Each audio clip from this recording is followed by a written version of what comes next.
윤석열 정부의 부동산 정책 1호로 재건축, 재개발 조합원 지위 양도 금지법이 유력한 것으로 전해졌다. 뒤에서 붙는 프리미엄이 앞으로 옮겨간다. 정비 사업에 투자를 계획하시는 분들의 경우는 선점 투자 전략 무조건 세우셔라. Dream Tower. 안녕하십니까. 돈 되는 부동산 함중원입니다. 네, 오늘은 정비 사업에 대해서 이야기를 해볼 텐데요. 재개발과 재건축, 초기 투자 아니면 앞으로 투자하기가 힘들 것으로 보여지고 있는데요. 오늘 관련된 내용 자세하게 알아보는 시간 갖도록 하겠습니다. 네, 화면을 한번 보시면은 재개발, 그 다음에 재건축, 초기 투자 아니면 투자 기회 없어진다라는 내용입니다. 매물을 가지고 있으신 분들은 팔지도 못하고 매물을 매수하고 싶으신 분들도 살 수가 없는 그런 상황이 만들어질 것으로 보여지고 있는데요. 오늘 강의 내용 정말 중요하기 때문에 영상 끝까지 잘 시청하신 후에 본인의 상황에 맞게 투자의 전략 세우시면 좋을 것 같습니다.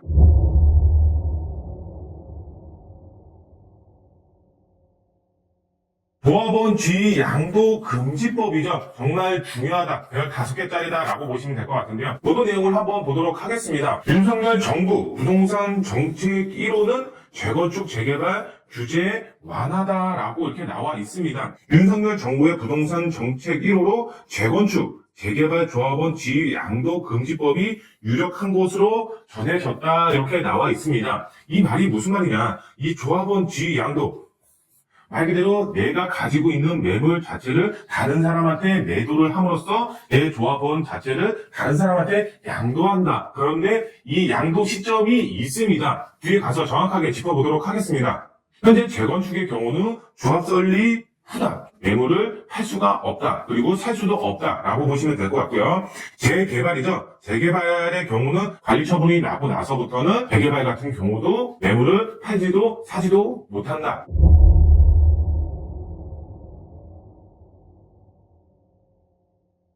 윤석열 정부 정책부터 한번 짚어보도록 하겠습니다. 재개발과 재건축 규제 완화를 지금 현재 하고 있습니다. 우선 그 중에서도 재건축에 대해서 이야기를 해볼 텐데요. 안전진단이죠. 안전진단. 지금 굉장히 안전진단 통과하기가 어렵습니다. 윤석열 후보가 30년 된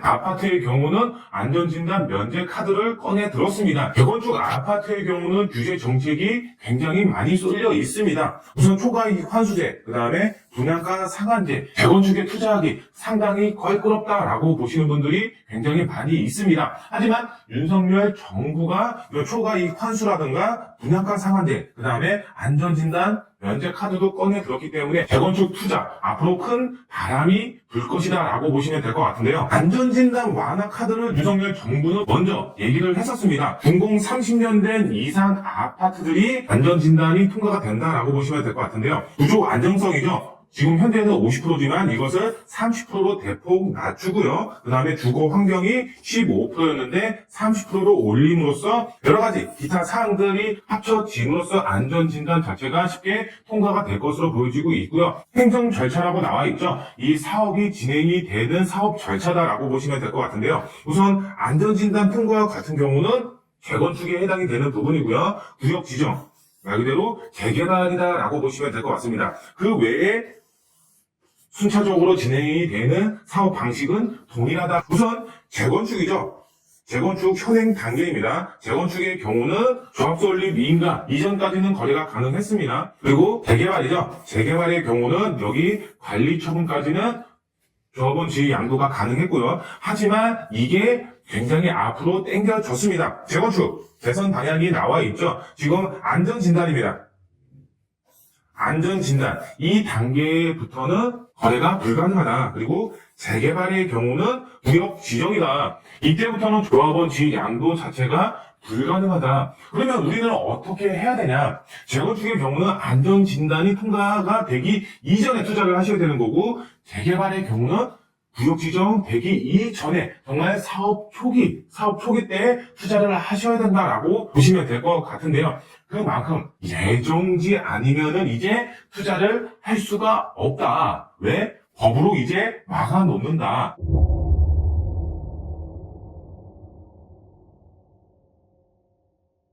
정비 사업이 진행이 됐을 때 우상향 그래프다라고 보시면 될 것 같은데요. 우리가 안전진단, 그 다음에 구역 지정이 되고 추진이 설립이 되고 조합 설립, 사업 시행인가, 관리 처분 단계 이렇게 계단식 상승, 프리미엄이 붙으면서 거래가 가능할 때 가격 상승이 이루어진다. 하지만 지금 조합원 지위 양도 시점이 지금 재개발의 경우는 관리 처분이죠.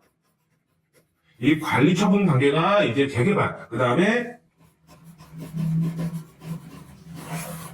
조합 설립이 인가 단계에서는 바로 재건축 단계, 여기까지는 거래가 가능했었습니다. 하지만 이 시점이 재개발의 경우는 구역 지정, 그 다음에 재건축의 경우는 안전진단, 이렇게 시기가 앞당겨졌습니다. 그러면 프리미엄이 뒤에서 상승이 될 수 있을까요? 상승할 수가 없겠죠. 프리미엄 상승은 이제 앞으로는 안전진단에서 껑충 뛰어서 상향, 그 다음에 구역 지정에서 껑충 뛰어서 상승, 이렇게 앞으로 당겨질 수밖에 없다. 뒤에서 붙는 프리미엄이 앞으로 옮겨간다라고 보시면 될 것 같습니다. 재개발의 경우 이제 조합 설립 인가 때 동의서 75%죠. 75%의 동의를 받아야지만 이제 사업주행 인가로 넘어갑니다. 근데 동의서 75% 넘어가는 게 힘들죠. 그래서 재개발에 있어서 안전하게 투자를 하려면은 조합 설립 인가가 넘어가거나 아니면 넘어가기 직전에 바로 투자를 해야지 재개발 투자가 안전하다라고 얘기를 했었습니다. 조합 설립 인가가 나고 나서부터는 프리미엄이 확 올라가는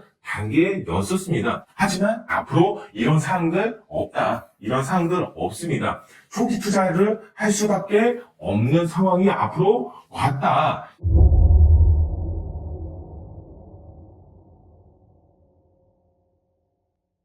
네, 그러면 마지막으로 투자 포인트 한번 짚어드리도록 하겠습니다. 우선 첫 번째로 봤을 때는 이제 정비사업 투자는 무조건 선점 투자를 하셔야 될 것 같습니다. 조합원 지위 양도 시점이 언제부터 앞으로 당겨질지는 아직은 알 수는 없습니다. 하지만 250만 가구를 공급을 해야 됩니다. 재개발, 재건축 외에는 답이 없습니다. 그렇기 때문에 정비사업에 투자를 계획하시는 분들의 경우는 선점 투자 전략 무조건 세우셔라 라고 설명을 드릴 수가 있겠고요. 그리고 본인의 상황에 맞게 투자의 전략을 세우시는 게 현명하다. 그러면 어떻게? 소액으로 접근하시는 분들의 경우는 당연히 재개발 투자죠. 아파트 대체제입니다. 그만큼 소액으로 접근 가능합니다. 레버리지, 바로 전세 안고 투자를 하시면 정말 1억, 2억, 3억 안팎으로 투자를 하실 수가 있기 때문에 고액 투자 같은 경우는 재건축 투자를 말씀을 드립니다. 부동산 투자는 무조건 입지입니다. 첫 번째도 입지, 두 번째도 입지, 세 번째도 입지입니다. 내 투자금보다 더 중요한 게 바로 입지다. 정말 내가 1억, 2억, 3억으로 변두리 외곽에 투자를 해서 재개발 되니까 투자를 해야지 하면 정말 바보 같은 짓이다. 내가 정말 소액밖에 없어도 입지가 좋은데 투자를 하시면 정말 재개발이 설사 늦어진다라고 하더라도 풍부한 개발 호재로 인해서 충분한 시세 차이, 그 다음에 재개발 활성화 정책으로 인해서 향후 5년, 10년이 지나서 재개발이 됐을 때 앞으로의 본인의 자산 가치가 크게 증식이 될 수가 있기 때문에 장기적으로 접근하셔서 입지가 좋은 곳에 투자의 방향을 세우셔야 된다. 본인의 투자금보다 더 중요한 게 입지다. 제가 누누이 말씀을 드립니다. 오늘 영상이 마음에 드셨으면 구독 버튼, 좋아요 버튼, 댓글 남겨주시면 바로 답글 달아드리고 있습니다. 댓글 많이 달아주시면 감사하겠습니다. 그럼 다음 영상에 더 알찬 정보로 찾아뵙도록 하겠습니다. 감사합니다.